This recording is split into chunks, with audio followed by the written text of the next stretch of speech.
Hello and welcome to this revision video on the periodic table. In this video I'll be covering what the periodic table is, alkalis, halogens and noble gases, and finally how to read the periodic table.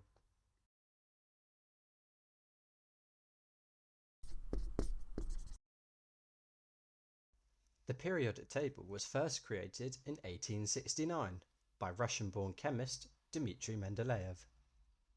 Mendeleev ordered the elements in increasing atomic number. And since we know the atomic number is equal to the number of protons in an element's nucleus, we can say the periodic table is ordered in increasing number of protons. Horizontal rows are known as periods, whilst vertical columns are known as groups. Elements in the same group have the same number of electrons in their outermost shell. And since we know that outer shell electrons determine how an element reacts, we can say that elements in the same group will have similar properties.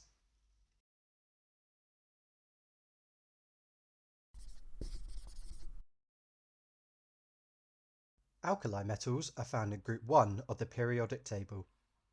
And the three elements you need to know from this group are lithium, potassium, and sodium.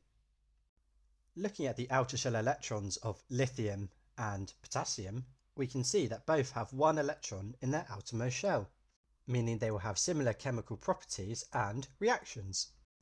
For example, all alkali metals react violently with water. The general formula for this reaction is 2 alkali metal plus water creates an alkali hydroxide and hydrogen.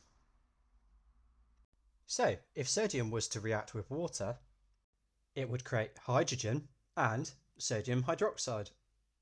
Going down the group, alkali metals become more reactive. So sodium would be more reactive than lithium.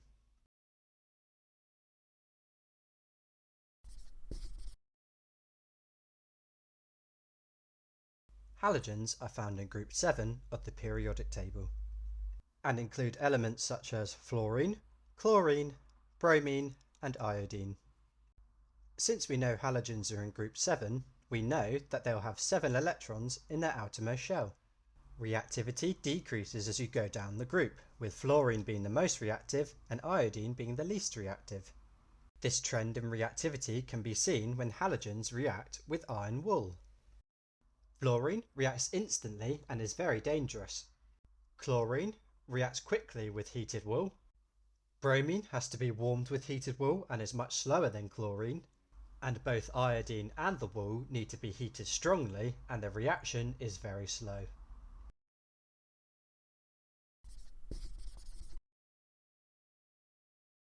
Noble gases can be found in group 0 of the periodic table and consist of elements such as helium, neon, and argon.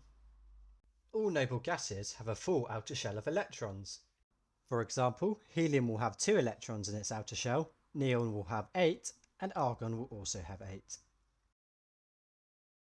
Looking at the properties of noble gases, since each element has a full outer shell of electrons, they don't want to lose or gain an electron, meaning that noble gases are stable, unreactive, and not flammable.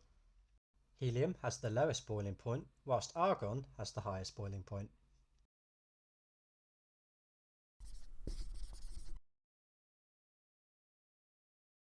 Looking at sodium, the smallest number is known as the atomic number and is equal to the number of protons in the element's nucleus.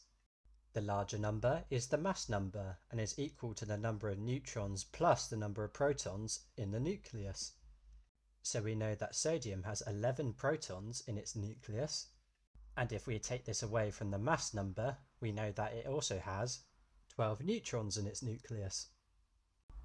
The letters in the centre of each tile are known as the elemental symbol, and is how we identify which element is which. Now let's look at some other examples. Bromine has an atomic number of 35, so we know it has 35 protons in its nucleus. Bromine also has a mass number of 80. If we subtract the atomic number from the mass number, we get 45 neutrons. Looking at potassium, it has an atomic number of 19. So we know it has 19 protons in its nucleus. Subtracting the atomic number of 19 from the mass number of 39 gives us 20 neutrons in total. If you liked this video, please like and subscribe, and I'll see you next time.